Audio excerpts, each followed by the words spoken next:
আরব আমিরাতের বিপক্ষে নিজেদের ইতিহাসে সবচেয়ে বাজে একটা সিরিজ কাটিয়েছে টাইগাররা। র্যাঙ্কিং কিংবা সামর্থ্যের বিবেচনায় অনেক পিছিয়ে থাকা দলটির বিপক্ষে হারতে হয়েছে সিরিজ। কেবল পরাজয়ই নয়, মধ্যপ্রাচ্যের দেশটির বিপক্ষে টাইগারদের পারফরমেন্স নিয়ে ঘুরপাক খাচ্ছে নানা প্রশ্ন।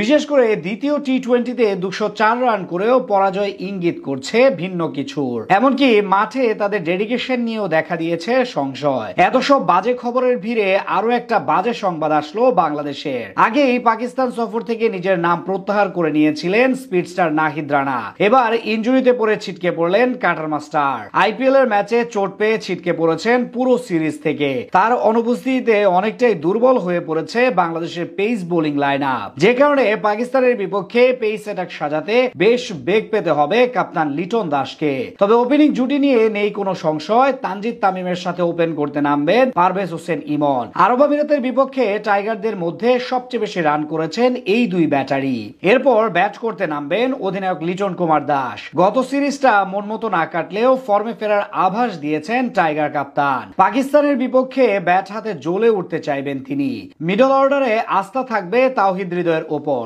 আরব আমিরাতের বিপক্ষে প্রথম ম্যাচে রান না পেলেও দ্বিতীয় ম্যাচে হেসেছিল তার ব্যাট। ম্যান ইন গ্রিনদের বিপক্ষেও তার উপর বাড়তি প্রত্যাশা থাকবে দলের। এছাড়াও মাঝের ওভারগুলোতে ব্যাট করতে নামতে পারেন মেহেদী হাসান মিরাজ। গত সিরিজটা না খেললেও এই সিরিজে দলের ট্রাম্প কার্ড হয়ে উঠতে পারেন এই অলরাউন্ডার। এদিকে ফিনিশিং এ দেখা যাবে জাকের আলী অনিককে। শেষ সিরিজে প্রথম দুই ম্যাচে ব্যাট হাতে অতটা সুবিধা করতে না পারলেও শেষ ম্যাচে ছিলেন দলের সেরা ব্যাটার। বিপদের মুহূর্তে দলের হাল ধরেছিলেন তিনি। পাকিস্তানের বিপক্ষে আরো একবার তার ব্যাটের দিকে তাকিয়ে থাকবে দল। এদিকে স্পিন বিভাগের প্রধান কান্ডারি হবেন সহ অধিনায়ক শেখ মাহেদী।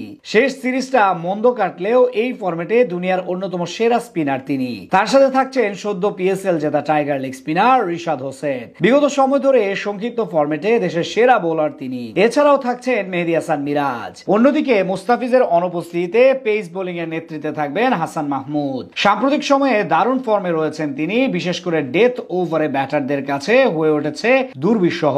তার সাথে থাকবেন বাঁহাতি পেসার শরীফুল ইসলাম। এছাড়াও পেস বোলিং এর বিবেচনাতে রয়েছেন তানজিম হাসান সাকিব। সব মিলিয়ে পাকিস্তানকে হারাতে শক্তিশালী একটা একাদশটি মাঠে নামবে লিটন দাসের দল।